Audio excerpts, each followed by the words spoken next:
dua orang pembicara yang hadir, yaitu Dr. Yudhistira, spesialis patologi klinik sebagai peneliti di RSUI, dan Bapak Roy Hilmawan dari Direktur Ketahanan Farmasi dan Alat Kesehatan Kementerian Kesehatan Indonesia. Assalamualaikum warahmatullahi wabarakatuh. Dan selamat sore Bapak dan Ibu semua, Bapak Ibu dokter semua. Sebenarnya yang menjadi peneliti juga Dokter Astuti juga menjadi peneliti sebenarnya, bukan cuma saya saja. Jadi ada ini satu lagi Dokter Arif juga. Dokter Arif ada di belakang. Oh iya benar. Jadi memang yang terlibat dalam penelitian ini ada beberapa orang. Kita lanjut lagi. Ya. Bisa terlalu panjang. Oke, baik. Jadi ini alat Virtue, nanti dari tim Virtue juga akan menjelaskan lebih detail ya tentang alatnya. Saya hanya memberikan sedikit overview tentang alat ini. Jadi kita melakukan uji banding di Rumah Sakit UI pada beberapa parameter laboratorium. Dan tadi yang sudah disampaikan bahwa alat ini menggunakan prinsip CLIA, Chemiluminescent Immunoassay. Dan kita tahu bahwa CLIA itu mengukur RLU, Relative Light Unit, yang kemudian dihitung menggunakan S per CO ya. Dan ini adalah profil alatnya sendiri. Alatnya cukup compact ya, cukup compact, dan boleh dikatakan kalau untuk laboratorium tidak terlalu banyak memakan tempat juga. Dan ini sekedar overview saja bagaimana prinsipnya CLIA menggunakan magnetic bead yang di coating dengan captured antibody. Jadi kalau misalnya di dalam spesimen yang kita periksa mengandung analit yang akan kita cari, entah itu misalnya antihepatitis C atau misalnya HBsAg dan sebagainya, lalu akan terjadi ikatan sandwich, di mana antibody ini berlabel acridinium, dan ini akan memicu terjadinya proses reaksi chemiluminescence ya. Dan kita tahu bahwa nanti dari situ muncul ada luminescence yang akan diukur.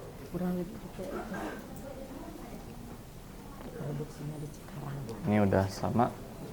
Nah, ini adalah hasil penelitian. Jadi ada beberapa parameter yang kita periksa, yaitu ada anti-HCV, anti-HBe, HBsAg, PSA, free PSA, toxoimmunoglobulin G, anti-hepatitis B core, anti-hepatitis B surface, HBsAg kualitatif, HBsAg kuantitatif, dan rubella IgM. Jadi ini yang kita periksa. Pertama tentang anti-HCV. Jadi kita seperti biasalah kalau misalnya kita mau install alat ya, kita melakukan uji presisi with in run, di mana hasilnya kita menggunakan dua bahan kontrol, 1 dan 2. Ini dikerjakan pada Oktober 2023, jadi tahun lalu sebenarnya. Dan kita dapatkan hasil kontrol 1 ini semuanya negatif, dan untuk kontrol 2 ini CV-nya 4,38, kriterianya CV-nya kurang dari 8%, jadi kita katakan ini appropriate ya. Lalu kita lakukan juga uji presisi between day pada dua bahan kontrol ini, dan hasilnya pun sama. Di kontrol yang normal itu hasil CV-nya all negatif, untuk kontrol 2 dapat CV 4,73, jadi ini adalah S per CO-nya ya. Lalu untuk kriterianya ini kita katakan CV-nya kurang dari 10%, dikatakan appropriate, jadi sesuai. Kita lanjutkan. Nah, ini adalah hasilnya. Jadi kami melakukan pemeriksaan itu membandingkan antara hasil yang positif dan negatif dengan alat pembandingnya itu adalah Architect dari Abbott. Bapak Ibu semua sudah tahu. Lalu kita bandingkan dengan Vercentra, di mana untuk true positive rate dan true negative rate-nya ini sama-sama 100% ya. Jadi overall oke. Accordance rate-nya juga berarti 100%. Oke, mungkin karena waktu saya juga terbatas, jadi mungkin agak cukup cepat saya menjelaskannya. Lanjut ke anti-HBe. Anti-HBe ini juga sama, kita lakukan uji presisi within run dan between day pada kontrol normal dan kontrol patologis, di mana untuk CV ini kita dapatkan ini all negatif. Ini 7,85 enggak? Ya, 7,85% ya. Lalu untuk hasil kontrol 2-nya juga semuanya positif. CV-nya kurang dari 8%, jadi kita katakan baik pada kontrol 1 dan kontrol 2 itu appropriate ya. Ini juga sama, hasilnya baik untuk uji presisi between day-nya. Untuk HBe ini dia prinsipnya adalah kompetitif, netralisasi kompetitif ya, Bapak dan Ibu dokter semua. Jadi memang jadi berbanding terbalik lah, semakin tinggi S per CO-nya berarti semakin rendah sebenarnya nilainya. Maka kelihatan kalau kontrol satunya lebih besar S per CO-nya dibandingkan dengan kontrol patologis. Ini juga sama, hasilnya oke, bisa dilihat angkanya. Nah, ini untuk accordance analysis dari alat ini, dibandingkan dengan arsitek ya pada parameter anti-HBE. Jadi kita lihat bahwa dari sensitivitasnya, true positive rate-nya itu ada satu memang yang false negatif, sedangkan untuk yang pada sampel negatif menurut arsitek itu ada 4 yang false negatif, tapi ya true positive rate-nya 97,5 dan spesifitasnya 90%. Jadi accordance rate-nya kita hitung menjadi 93,75. Lalu untuk HBsAg kuantitatif. Nah, HBsAg kuantitatif ini juga kita lakukan uji presisi with interim between day, di mana ditemukan bahwa untuk CV-nya didapatkan 3,14 dan untuk kontrol dunia CV-nya 3,52 dan kriterianya di bawah 8%. Jadi kita katakan masih appropriate. Demikian juga untuk uji presisi between day-nya. Jadi CV-nya di sini untuk kontrolnya normal 2,96. Untuk kontrol patologisnya 5,17, masih di bawah 10%, dikatakan masih appropriate. Nah, ini dibandingkan juga dengan alat arsitek. Jadi di sini kita analisis datanya tetap menggunakan data kualitatif ya, karena meskipun dikatakan kuantitatif, tapi setelah kita lihat kembali datanya bahwa memang apa istilahnya itu ya, kalau kita sering baca jurnal, belum adanya standarisasi meskipun sama-sama kuantitatif. Mungkin kita katakan mili IU per nanoliter misalnya. Nah, itu seringkali meskipun satuan masih sama, tapi karena tidak ada standarisasi, jadi sulit untuk melakukan uji, misalnya uji korelasi atau mungkin uji kesesuaian uji kesesuaian Bland-Altman ya. Jadi kita tetap lakukan pengujian secara kualitatif penghitungannya, di mana ini mendapatkan angka untuk true positive rate dan true negative rate-nya itu 100%, lalu accordance rate-nya ini 100%. Nah, untuk PSA, PSA ini sama, ada 2 bahan kontrol 1 dan kontrol 2, normal dan patologis. CV-nya kita dapatkan 5,97 dan 7,7%, dan kriterianya di bawah 8%, jadi masih appropriate. Lalu sama, uji presisi between day-nya juga sama, hasilnya 3,95 dan 3,21, masih dikatakan appropriate juga Bapak Ibu semua. Oke. Nah, kita lakukan uji korelasi pada hasil ini. Didapatkan R-nya 0,99, jadi kekuatan korelasinya sangat kuat ya. Bisa dilihat bahwa plotnya yang di bawah ini adalah reagen dari, kalau PSA ini kita lakukan uji bandingnya itu dengan Alexis ya, dengan Cobas. Jadi kita bisa lihat bahwa ini adalah dari hasil Cobas, ini dari hasil dari Vercentra atau dari Virtue-nya tadi. Lihat bahwa memang linear. Jadi plot-plotnya ini mendekati dengan garis linear tadi. Dengan kekuatan korelasi tadi 0,99. Nah, ini free PSA. Jadi ada total PSA yang tadi sebelumnya, ini free PSA. Kontrol satunya ini juga kita lihat CV-nya 2,98, kontrol 2 untuk CV-nya 2,49, jadi masih di bawah 8%, kita katakan ini appropriate ya. Untuk between day-nya juga sama, 3,17 dan 5,13, masih di bawah 10%, kita katakan ini appropriate. Ini kita lakukan juga uji korelasi ya.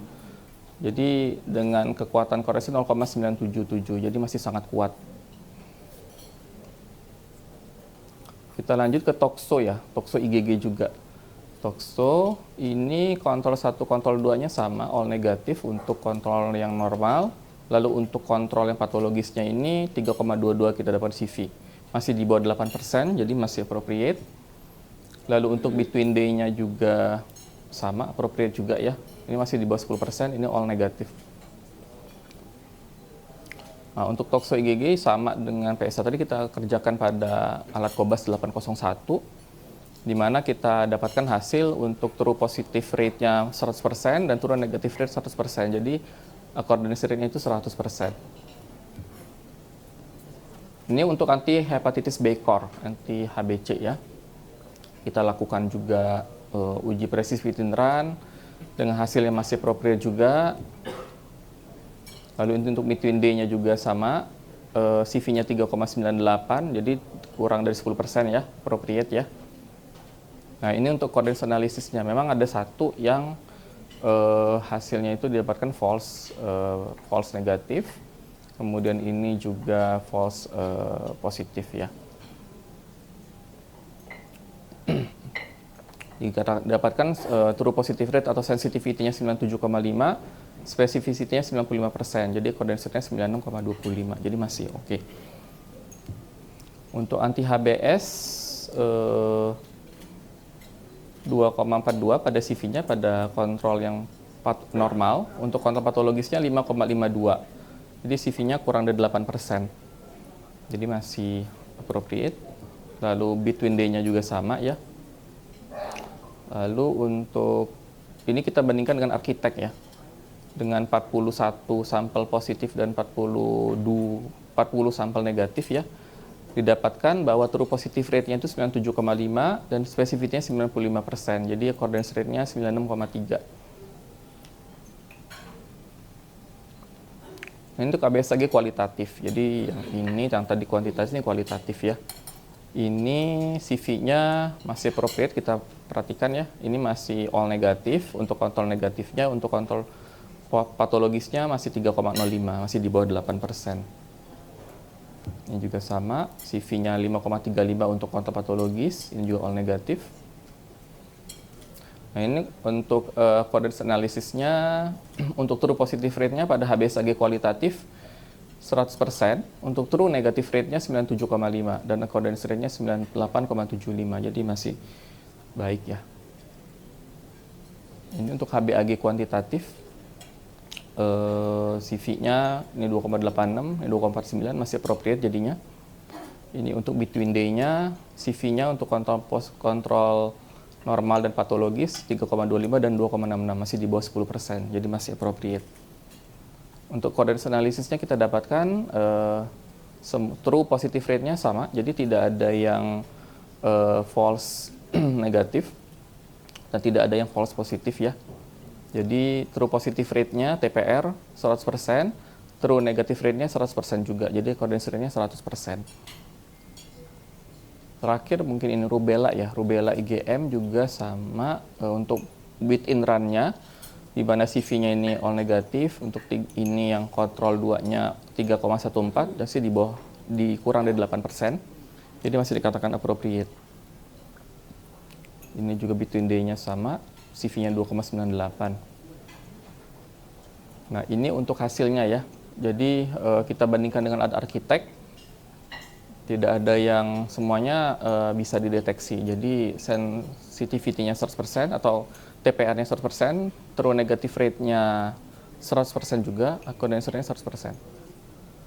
Jadi secara keseluruhan bisa dilihat ini rangkuman dari penjelasan yang saya sampaikan tadi. Jadi kalau bisa lihat ini true positive rate-nya cukup baik, semuanya di atas 95 ya. Sedangkan untuk true negative rate-nya paling kecil ini 90% untuk anti HBE. Tapi ada juga yang sampai 100% ya. Jadi cukup baguslah hasilnya. Ya, demikian penjelasan dari saya.